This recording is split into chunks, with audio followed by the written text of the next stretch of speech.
Oke, selamat berjumpa kembali. Materi berikutnya dari teori graf adalah jalan, jejak, lintasan, sirkuit, dan sikel. Nah, di sini saya mempunyai graf yang terdiri dari 6 titik. Setiap titiknya saya beri label V1, V2, V3, V4, V5, dan V6. Kemudian setiap sisinya itu diberi label E1, E2, E3, E4, E5, E6, E7, E8, dan E9. Ini disebut sebagai graf G. Misalkan, ini adalah sebuah graf G yang jumlah titiknya ada 6 dan jumlah sisinya adalah 9. Tanda ini bukan tanda mutlak, melainkan ini adalah tanda kardinalitas. Artinya bahwa kardinalitas VG itu sama dengan 6, atau kardinalitas itu menandakan banyaknya. Kemudian kardinalitas sisi itu menandakan banyaknya sisi yang ada dalam graf tersebut. Banyaknya titik dari graf ini adalah 6 dan banyaknya sisi dari graf ini adalah 9. Oke. Masuk dalam jejak, lintasan, sirkuit, dan sikel. Apa ini jalan, jejak, lintasan, sirkuit, dan sikel? Mari kita perhatikan konsep berikut ini. Yang pertama itu adalah jalan, jejak, dan lintasan. Di sini kita akan lihat bagaimana titik terhadap jalan, jejak, dan lintasan, bagaimana sisi terhadap jalan, jejak, dan lintasan. Di sini bagaimana jalan terhadap titik dan sisi. Jalan ini disingkat sebagai walk dan diberi simbol W. Untuk jalan diberi simbol W dari kata walk. Nah, titik. Kalau jalan, pada titik dia boleh berulang. Sementara sisi juga bisa berulang. Jadi untuk jalan, titik boleh berulang dan sisi juga bisa berulang. Kemudian kalau jejak, itu diberi simbol T dari kata trail. Bagaimana titik dan sisinya? Kalau jejak, titik boleh berulang, tetapi sisi tidak boleh berulang. Kemudian kalau lintasan, diberi simbol P dari kata pet, itu titiknya tidak boleh berulang dan sisi juga tidak boleh berulang. Dan sekali lagi bahwa kalau jalan boleh berulang, sisi boleh berulang. Kalau jejak, titik boleh berulang tapi sisi tidak boleh berulang. Sementara untuk lintasan, titik tidak boleh berulang dan sisi tidak boleh berulang. Mari kita perhatikan contoh dari jalan. Kita lihat contoh dari jalan. Misalkan di sini saya mempunyai sebuah jalan W, itu dari himpunan V1, mulai dari titik V1, kemudian ke E1, V2, E2, V3, E2, V2, E6, V6, E6, dan V2. Yang mana gambarnya? Perhatikan gambarnya.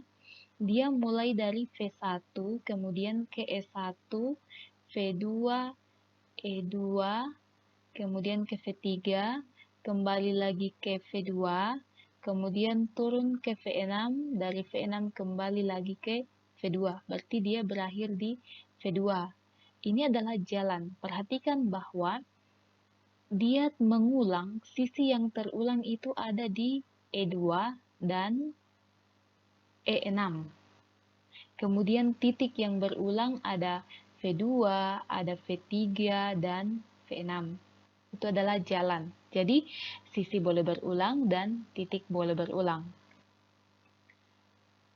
Selanjutnya untuk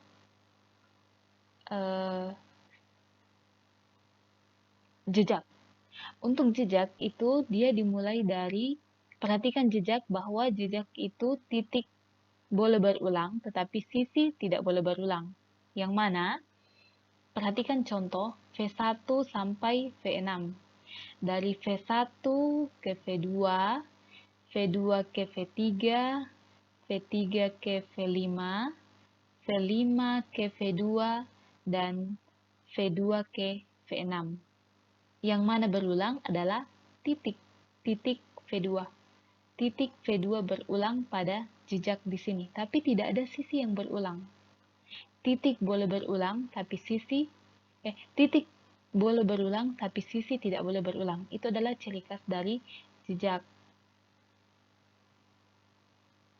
Sehingga banyak jalan, banyaknya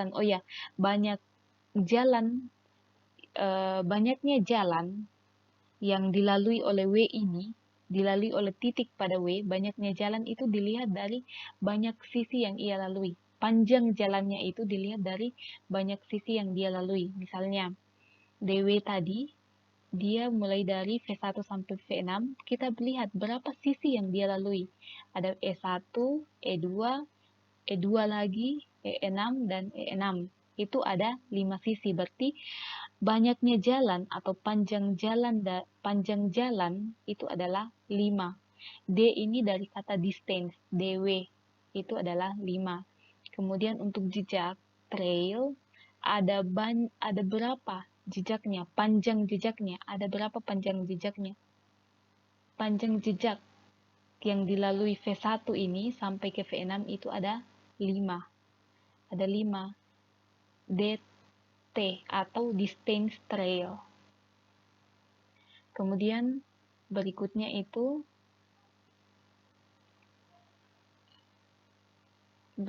adalah contoh dari lintasan. Di sini saya mempunyai sebuah lintasan dari V1 sampai V4.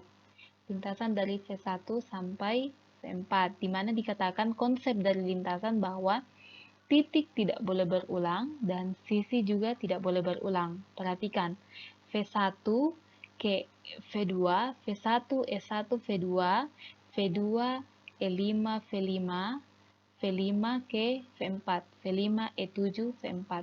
Perhatikan bahwa tidak ada satupun sisi yang berulang dan tidak ada titik yang berulang. Itu adalah lintasan. Sehingga panjang lintasan ini adalah 3, karena ada 3 sisi yang dia lalui. Jadi, banyaknya suatu jalan, jejak, lintasan, itu ditetapkan dari banyaknya sisi yang dilalui oleh titik tersebut. Seperti W tadi, jalan ini ada 5, panjangnya itu ada 5. Banyak jalannya itu ada 5. Kemudian trail, jejak, panjangnya ada 5. Kemudian lintasan, panjangnya ada 3. Itu semua dilihat dari sisinya. Sisi yang ia lalui berapa banyak menyatakan panjang. Nah, pertanyaan berikutnya, apakah mungkin titik yang dilalui akan kembali ke titik awalnya? Artinya, titik awalnya sama dengan titik akhirnya. Jadi, di mana dia memulai, itu dia akan kembali ke titik awalnya. Apakah ada kemungkinan? Jawabannya adalah ya, bisa. Sebuah titik bisa saja kembali ke titik asalnya. Nah, inilah yang disebut sebagai sirkuit dan sikel. Kalau jalan tidak ada, jalan tertutup. Yang mana? Contohnya, contoh yang pertama itu adalah jalan tertutup. Jalan tertutup itu kita misalkan mulai dari V1 sampai V1. Diawali dengan V1 dan berakhir pula di V1. Yang mana dari V1 ke V2, V2 ke V3, V3 ke V4, V4 ke V5, V5 ke V2, dan V2 ke V1. Terlihat bahwa dia mengulang di E1. Sisi yang dia ulang ada di E1. Kemudian titik yang terulang adalah V2. Titik yang terulang adalah V2. Selanjutnya, kalau contoh jejak tertutup. Nah, jejak tertutup inilah yang disebut sebagai sirkuit. Jejak tertutup artinya dia dimulai dari V1 dan berakhir juga di V1. Itu yang disebut sebagai jejak tertutup atau sirkuit. Yang mana jejak tertutup itu? Dia mulai dari V1, kemudian ke V2, V2 ke V3, V3 ke V5, V5 ke V2, V2 ke V6, dan berakhir kembali di V1. Nah, apakah ada sisi yang terulang? Apakah ada sisi yang terulang? Tentu tidak ada, karena ini adalah jejak. Yang boleh berulang adalah titik. Perhatikan titik yang berulang adalah V2. Titik yang terulang untuk jejak ini adalah V2. Lintasan tertutup atau yang disebut sebagai sikel. Artinya, lintasan tertutupnya itu dia dimulai dari V1 dan berakhir di V1. Perhatikan gambarnya, dia mulai dari V1 dan berakhir di V1. Yang mana dari V1 ke V2, V2 ke V3, V3 ke V5, V5 ke V6, dan V6 ke V1. Di sini terlihat bahwa tidak ada sisi, tidak ada titik yang berulang. Itulah yang disebut sebagai sikel atau lintasan tertutup. Dia disebut sikel atau lintasan tertutup karena dia dimulai dari V1 dan berakhir di V1. Bahkan dia tidak mengulang sisi maupun titik. Itulah makanya dia disebut sebagai lintasan tertutup.